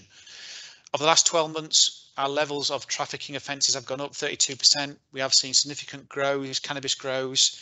And again, we've been not just in dealing with looking at offenders, but we've also been dealing with issues around human trafficking and modern slavery, and all the challenges that brings in terms of those individuals that may not believe they've been a victim, because actually they feel they're actually being looked after, when we know very well, longer term than not, and actually they're not, they're being exploited. And importantly, from our side, also making sure that we're not just going after the easy drugs issue around possession. And that doesn't mean we're not, people need to be very clear, it's illegal to possess drugs, but it'd be very easy just for us to literally go and turn loads and loads of people over all the time and get bits of drugs back. We need to keep doing some of that, but the priority must be around the supply and distribution, because actually that's where we need to focus our attention. And by making sure we're diverting individuals that are just in possession into treatment services, the earliest opportunity, but focus our attention front and centre on supply, that's when we'll get the best effect. And that's certainly the part of the strategy that's been not just locally within Lincolnshire, but also for us in terms of the national strategy as well. So front and centre for us, strategies been refreshed for 12 months. The 3-year strategy we're coming out as a result of the market profile. We've got 12 work streams of what we're looking to do and are doing around this. And if you ask me the question, what does it look like in 6 months' time? Market profile will tell us the issues that we've got. We'll have a 3-year strategy that's in place. We'll have certainly kicked off with the added capability around the £500,000 and seeing what extra services they're delivering. And importantly, in terms of delivery of the work streams around drug testing on arrest, the issues around early warning systems, the issue around our drug experts, that's all coming as well. So happy to take any questions. Thank you very much, Jason. That was very comprehensive and really, really helpful. Thank you. I mean, Malcolm, you want to come in? Yeah, thanks, Commissioner, and thanks, Jason, for that update. I guess my question goes back to bridge, if you like, between this and the previous item around burglary. How rich or how detailed is the Lincolnshire intelligence picture? You quoted a number early on in the burglary item around 46%, I think, with crimes being fueling drug habit. But have we got that information locally so that we've got something that could support this kind of whole system approach that you talk about? Because I don't see that yet. The strategy that was agreed at public protection is still very broad and very much about how we get a process towards getting more information. But have we actually got the data, actually got the intelligence on crimes that are a result of drugs habit, the crimes that are part of the drugs trafficking route, so that we can focus? Because one of the things that I take from your presentation is that, you know what, there's a lot of stuff here, and we're really in a small force like Lincolnshire going to have to focus down on the really important things that impact on harm and crime. And I'm not sure whether that data picture is there. I guess is my concern. So firstly, Malcolm, we have got some of that data. So the market profile that I've seen that was at the last drug strategy board highlights some of it. The issue will come back to around quality of the data. So one of the issues that I've asked for as part of the strategy will be is we need to be better at recording causation of why people are committing crime. Now, some of that will come naturally because of drug testing on arrest. The reality is once we know we're drug testing people coming into custody, the reality is your data gets better because you straight away start to show the connectivity without asking the questions. The important bit is we've got to get every opportunity in the system where we're in contact with the individual to understand, ask the question why are they being committing the offences.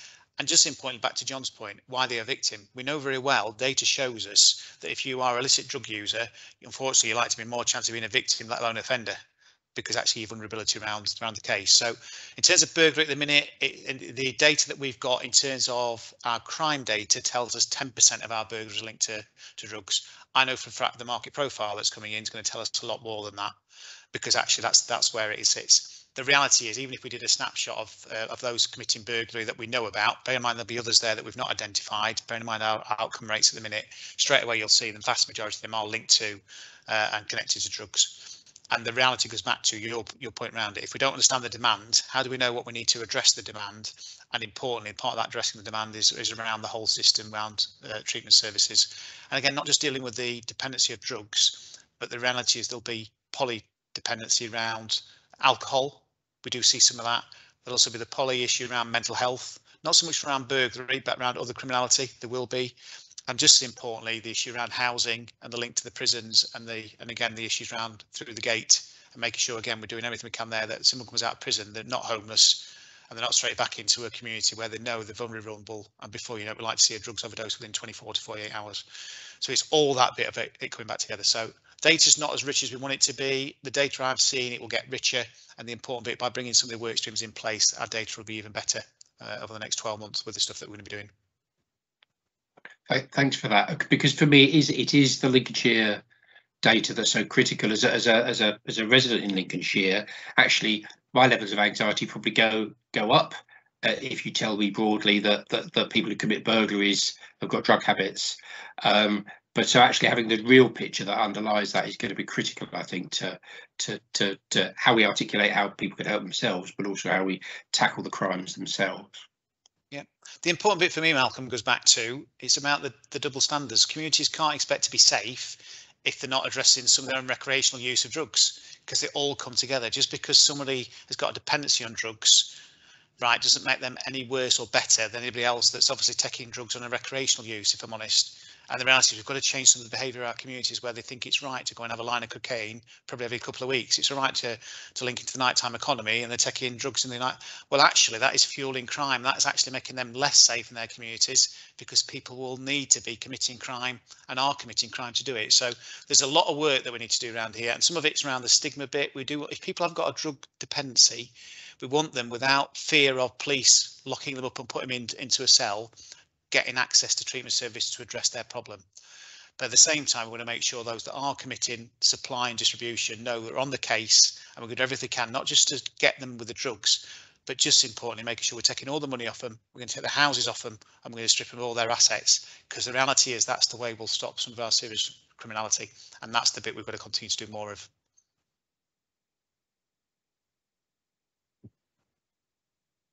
No, I think that's really clear. I mean, there isn't anything else I've got a question on with that. I think it is just one of those where I think you're targeting the right people. I mean, I totally support the fact that going after trafficking offences makes much more sense, because obviously that's where the key element is, and we know that equally links into the regional and national picture, where obviously there's wider law enforcement trying to target the supply into the country and then into the region. So I think it's the right approach that we're taking. I mean, one of the challenges I often get from community is, you know, how challenging it seems to be from their perspective when they feel that they've identified people that are supplying illicit drugs, and that information then turning into a perceived reaction by the police. And obviously one of the challenges is how the public understand that it isn't as straightforward necessarily, and there's often a much bigger picture that you're working to, because there is sometimes a perception that if somebody rings you with that single piece of intelligence, that instantly something will happen, rather than it feeding into a wider intelligence picture you know what I mean, to actually look at building up that full picture to take appropriate action. And I'm not sure how we work to educate the community on that, but I think it is one of the sources of great frustration from the public when they say, well, is there point in telling the police about these things, because we still see these things happening, where obviously I would always say, well, absolutely, because it helps build that picture to enable you to take the most robust action. And I guess that's something else that we need to work on, is making sure the public do inform you, and make sure that all of those bits of evidence and information come together. But no, I think that was really useful. Thank you.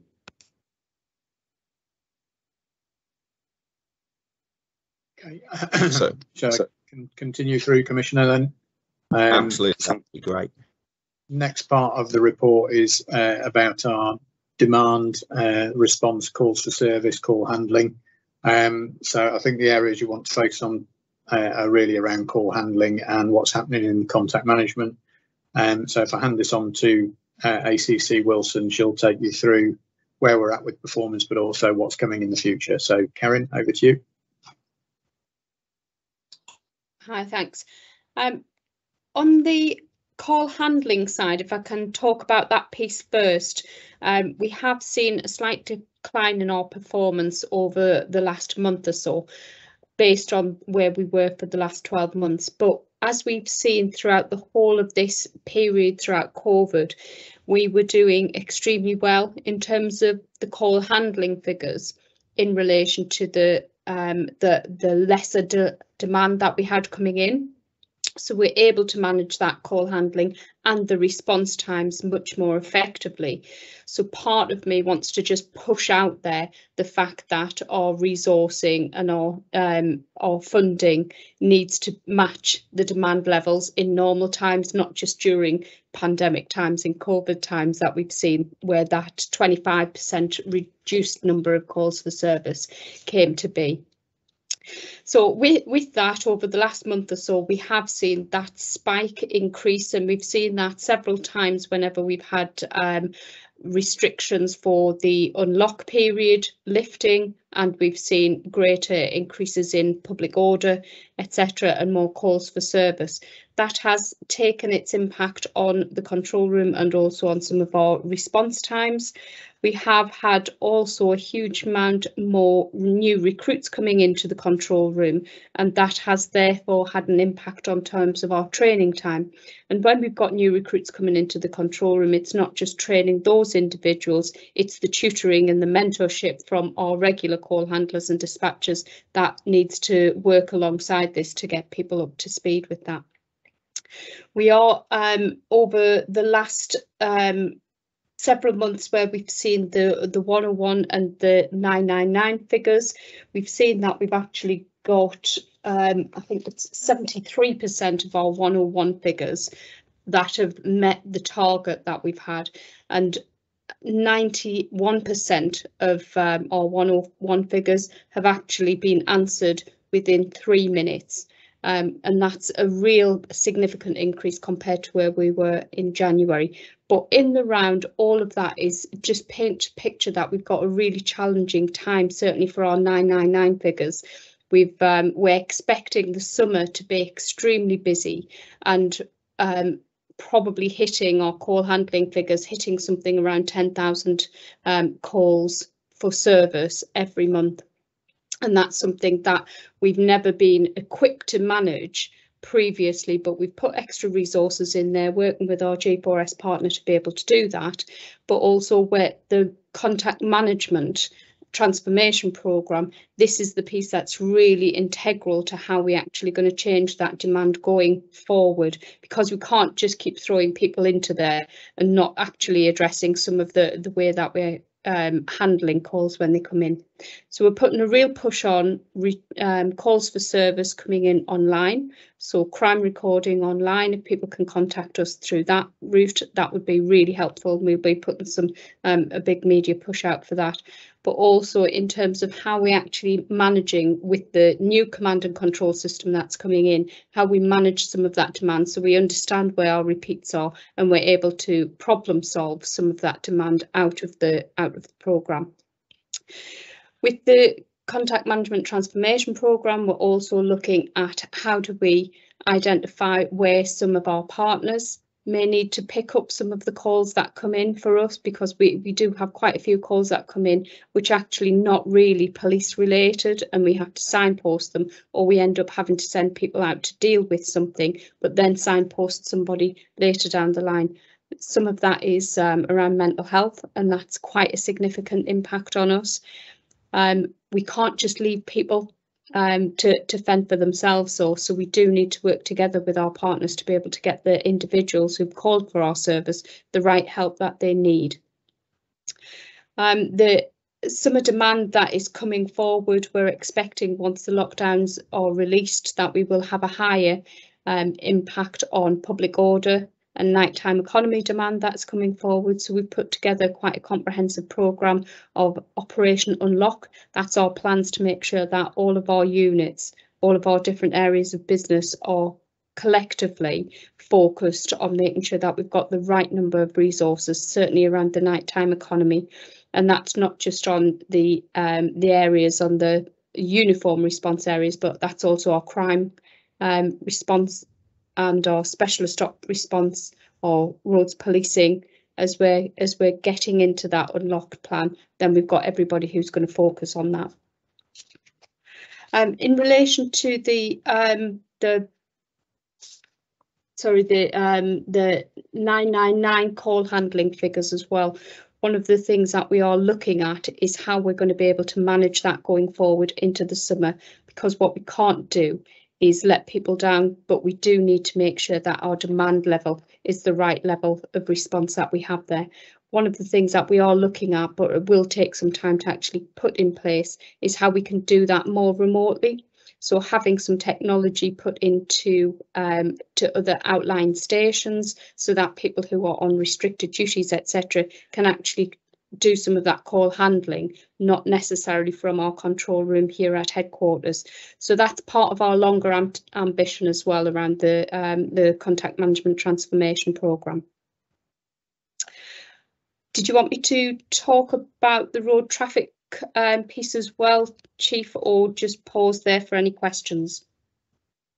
Let's just pause there for any questions. If there's none. Just one from me, which was around the online reporting, and again, it's more anecdotal. I mean, somebody mentioned to me the other day that Staffordshire seem to be leading the way with the number of online reports they're now receiving. I have no data to back up that assertion at all, but it just occurred to me that obviously some people will have entered the single online home process earlier than we have. The online reporting will be at different stages around the country, and I genuinely wondered whether there was going to be some learning there for those forces like us, where you're coming through slightly later onto the single online home, because obviously if there is a genuine accepted channel shift by the community, so it's not an enforced one but a willing one that's actually working for everybody, then obviously that kind of understanding would be really helpful, and I didn't know if that was currently being, collected. The learning for the single online home, there's a project team who are working on that to make sure that we get the best information, bringing it forward as possible, and they probably do have that understanding of which forces are doing well and what they're doing to be able to manage that as best we can for Lincolnshire. However, I will take that little snippet away that Staffordshire are doing really well, and make sure that we feed that in to see if there's any learning that we can pull out of that. Yeah, just make sure you include the word allegedly, because that, like I say, I've got no data to back that up. That was just something that came via an unusual route. I'm not going to dig any further into the route, but yes, I'll use the word allegedly. Okay. So there's nothing else from me on that one. Okay, thanks, Commissioner. Unfortunately, my camera has decided to turn itself off again. So I'll continue with voice only. Roads policing, I don't intend to dwell on this one, so I'll cover it off quickly, Karen. It's So COVID has definitely had an impact. We've seen a slight reduction over the past year, but we are starting to see that come back up to normal levels. So in the current reporting year, we've already had 10 fatal accidents. That's an increase in road users, increase in people who don't live in the county who may not be used to our roads, which are dark and single carriageway and very narrow. So we're watching that very carefully. As you know, we'll be building a dedicated roads policing unit to try and improve safety of road users and reduce killed and seriously injured accidents.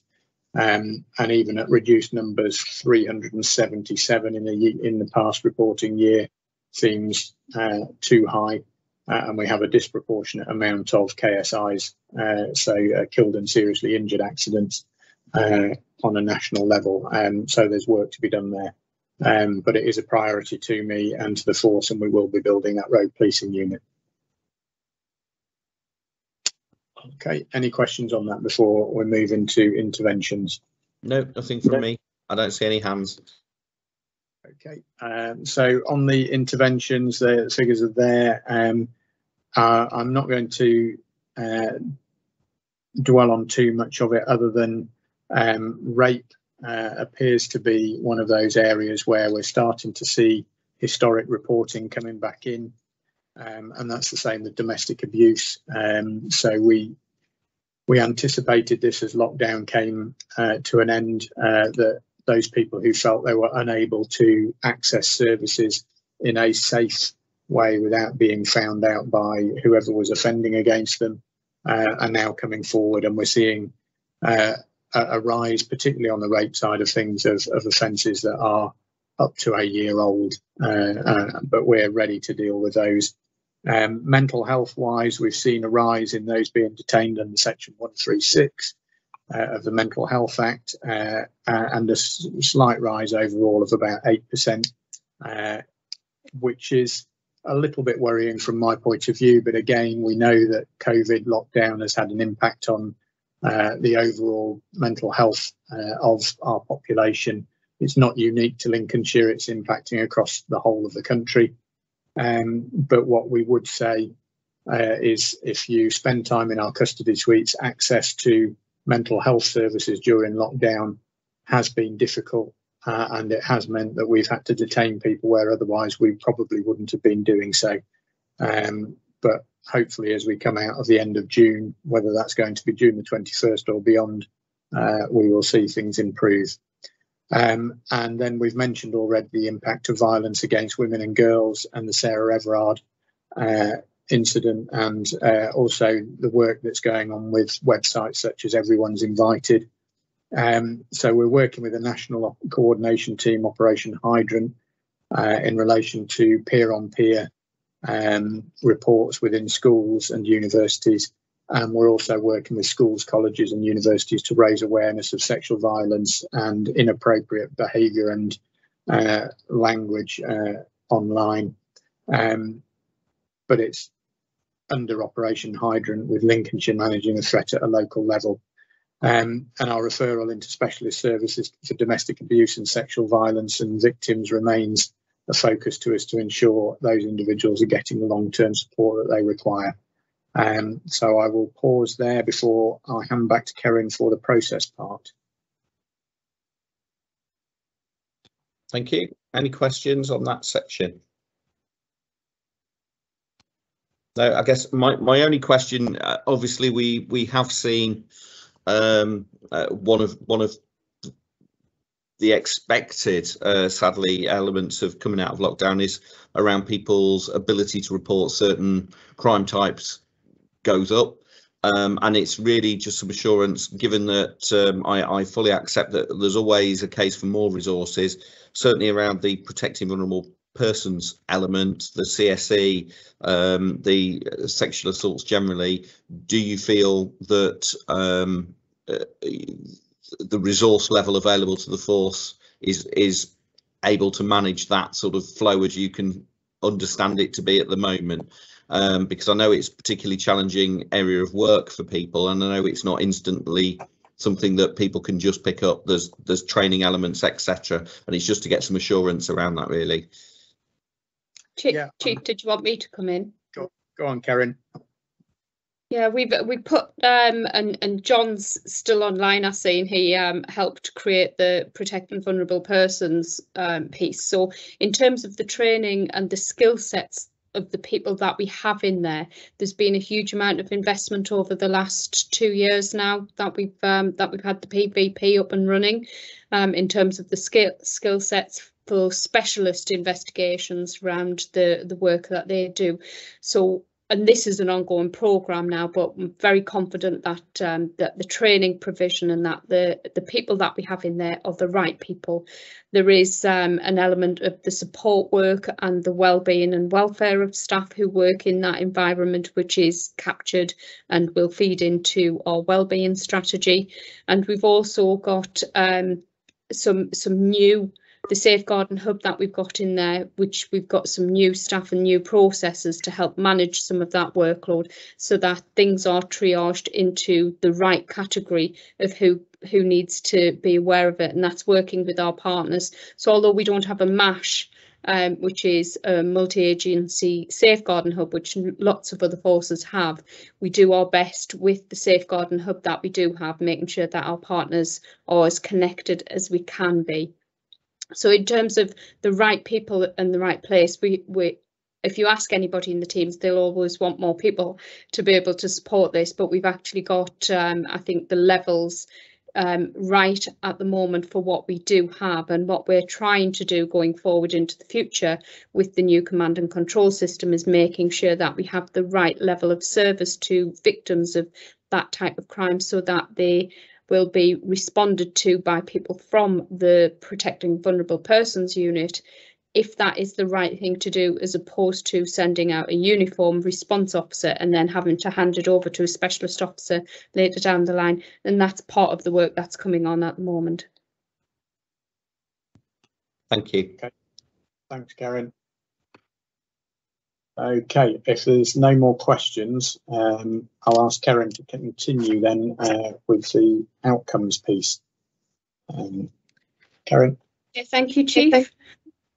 In terms of the positive outcomes, it's one of the areas that we constantly struggle with in terms of our data, because of the complexities within that data set that we have. So we've got the business intelligence tool, which the force has invested in over the last year or so, coming into fruition, and hopefully the outcomes piece of it will be up and running by the autumn. So we should be able to have much more intuitive knowledge for officers on the front line to be able to understand the outcomes at the touch of a button on a daily basis as to where they are for their particular areas. But the overall outcomes piece for us is, as you'll see, that the figures say that the positive outcomes 1 to 8, are down somewhat, but we have also had a dip in the out of court disposals. Those two things are not necessarily as connected as you might first think they are.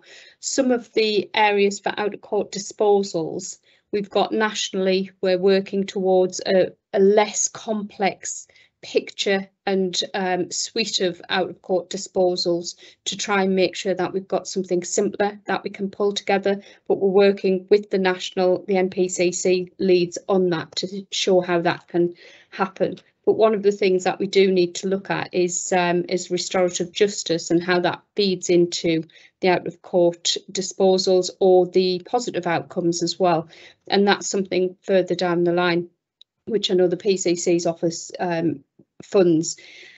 In relation to the outcomes 1 to 8, the positive outcomes that we're talking about there, yes, they've dropped, and we do have backlogs in the courts, but backlogs in the courts are coming down, and we haven't been able to actually unpick exactly what the reasons for those outcomes have been, why they've dropped, but that's something that we'll be taking forward and digging into a lot more to make sure that we understand where they are and any particular crime types that we need to focus on.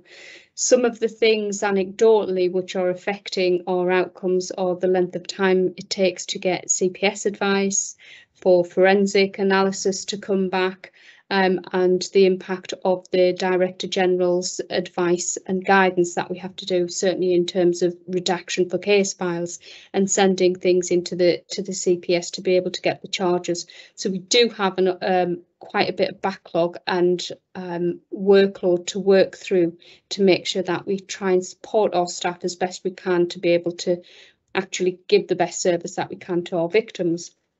Some of that has, we've just got the agreement to increase some resourcing into our criminal justice team to make sure that we've got the right amount of resources there to support officers going through the whole Director General and Attorney General's guidance to make sure that we can work things through as slickly as possibly. All of that is being fed into the local Criminal Justice Assurance Board, which co-chair with the PCC's office, and we're working through and unpicking some of the data that comes into that to see where we can make improvements going forward. The magistrate court backlogs, we've seen them come down we're back on track with them. So the backlogs that we have had, as you look at the report, is more or less back on track now, and I'm not particularly concerned about that. There is some concerning figures around the Crown Court trials and the backlogs that we've got there, which we're waiting for the Crown Court's action plan to come to the Local Assurance Board, and we will work with the Crown Court to be able to support that. Although those backlogs are there, every force in the country's got backlogs, and we're not out of kilter with the rest of the region, but we do need to work with the Crown Court to be able to manage some of those trials going forward. The big issue for us when we have these backlogs, especially for the complex trials that we're waiting to put through, is that the potential impact on our witness care unit, which John talked about earlier in the PAM meeting, about the impact on the witness care unit to make sure that we keep witnesses and victims connected to the trial and the criminal justice system going forward, so that we don't lose them along the way because of the wait that we have. The increases in the Crown Court trials for me are very much along the lines of the proactive and serious and complex investigations that policing have done, and that this force has been really integral to over the last 12 months. We've got some very, very serious offenders waiting for trial that we've put an awful lot of time and effort and energy into building those cases and those investigations. So we absolutely need to make sure that we're working with the rest of the criminal justice partners to get successful outcomes of these.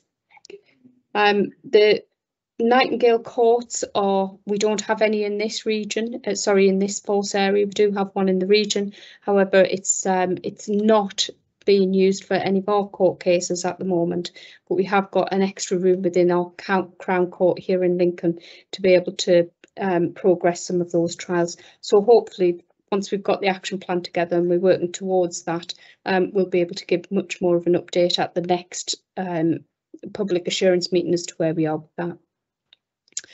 The one other update I'd like to give you on the outcomes piece is in relation to Operation Snap. So, we'd just introduced that earlier this year, which is the online portal for dashcam footage that the public can submit. And so far we've had 86 submissions, and 36 of those offences are being processed.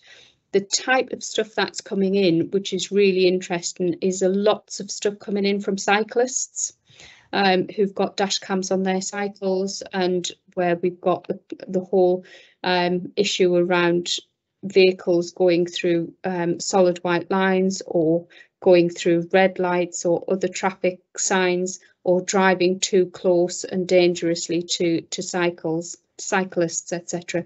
They're coming through. It's one of the areas that people are sending through as well are around speeding, but that's much more difficult to try and prove with the dash cam footage. But we have got quite a number of prosecutions through the dash cam footage that come through, and people are feeling much safer and healthier because they're able to actually bring that to our attention in a way that we can do something with it. So hopefully that is also about saving lives and protecting people on our roads here in Lincolnshire.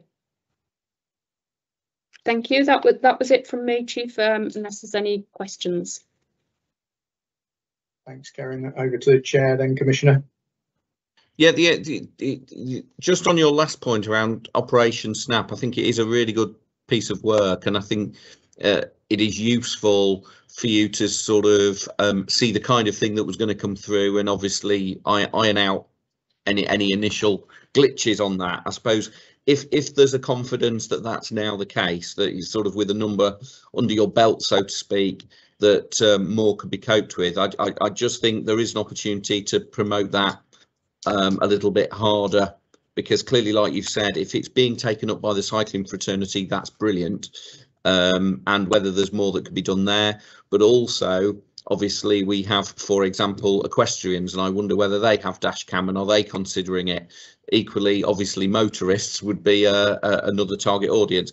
So I just wonder if there's more, and again, I'm sort of thinking more in the partnership space with the road safety partnership as well, not just policing, to actually promote that further, but not wanting to overwhelm you with suddenly hundreds of pieces of footage to wade through. But if these incidents are happening on the road, we want people to at least feel that they've got that option.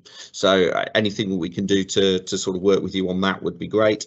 I think the courts element is something that we obviously are concerned about locally, regionally and nationally, and we're all keeping a watching brief on that, and wanting to see some improvements, particularly around Crown. As we know, it seems to have been the more complex cases that are building up, and that's going to potentially lead to some difficult times ahead for victims, for witnesses, for the accused, but obviously for those trying to actually work in that space, trying to deliver their best evidence, from policing point of view. So again, if there's anything we can do there to support, then obviously very happy to do so. But if there's any other questions, or I see no other hands up, so we're ready to move on. Thank you. Okay, thank you. In which case, Commissioner, we move into satisfaction. So I'm not going to dwell on this at all, really, because John's covered it in his piece earlier. The only point I will make is the restorative justice element at the end of it. Obviously, very good satisfaction figures there, but it's just to point out that from April this year, restorative justice and interventions will only involve criminal cases, and no longer will we be delivering mediation for neighbourhood disputes, which is just something that probably not where we'd like to be, but it is what it is. And when you look at the complaints levels, top allegation category is police action following contact. But when a complaint is finalised, each allegation is categorised as whether the service was acceptable or not acceptable. And from April 2020 to March 2021, 84% of those allegations concluded that the service provided was acceptable. So it's only in that small minority of cases where there's been a finding that the service was unacceptable, and I think that's probably reflected in the high levels of satisfaction that we have overall as well. That actually in the vast majority of cases we do get this right, and we do provide a very, very good service. So I'm not going to talk about anything else in there, because I think John has done a great job in outlining where we're going in the future, but I'll pause for any questions if there are any. No, I'm happy with that. Okay, and ACC Wilson has had to go. She's got another meeting to chair now, so no problems on that. And then the final section is about our resources. It just shows where we're at with our police officer uplift and the plans to get the 108 in. So at the end of April this year, total officer strength was 1128. With 936 of them being deployable, some of them not deployable because they're in training or because they've got recuperative duties or restrictions on them because of health issues.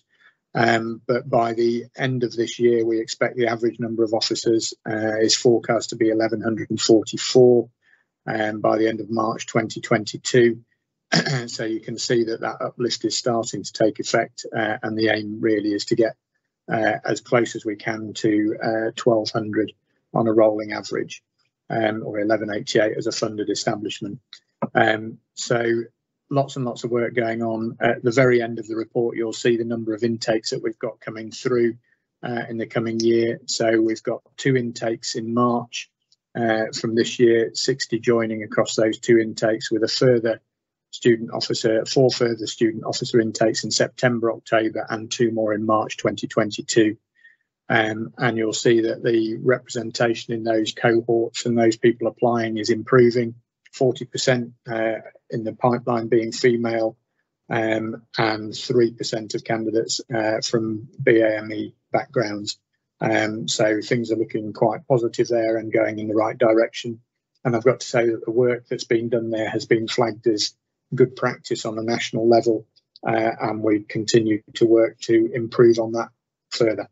And I think that takes us to the end of the report. It does, and thank you very much for that. And in some respects, it's nice to finish that on a very positive note, because obviously seeing those recruitment figures go up is wonderful, and I know it presents a significant amount of other issues as the numbers go up. Obviously, they don't arrive fully trained with all the kit and equipment they need, etc., etc., and it has a knock-on effect on all of the other departments that they interact with. But it is a very positive thing, and obviously we have seen in recent years the number of specials decreasing as we've seen the number of regulars go up, largely because obviously some specials will join Lincolnshire Police as a regular officer, and I know that's something that is on my mind as to how we can retain specials. We've obviously put the council tax discount scheme in place this year as well to help with that, but also how we can build those numbers to further support the additionality that we're getting onto the front line. So as the months go by, I'm sure we'll be able to work on that work stream as well. But thank you very much for that. That was a really helpful report all round, I felt. Any other questions that we need to cover off with that before we close that item? I see no hands. Okay, so that's the last item on the agenda today. So with that, I think we can close the meeting unless anybody has got any additional points they wish to make before we do so. Not seeing any hands. I would just say thank you very much, everybody. We have run over by a shocking 8 minutes, so my apologies for that, but we will endeavour to do better next time. But thank you for that. And at the next meeting, Aubrey, have we got a date?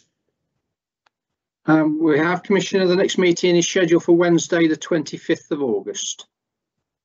Superb. So we will have all enjoyed most of a good summer by then. So I look forward to seeing everybody at the next meeting at the end of August. Thank you very much.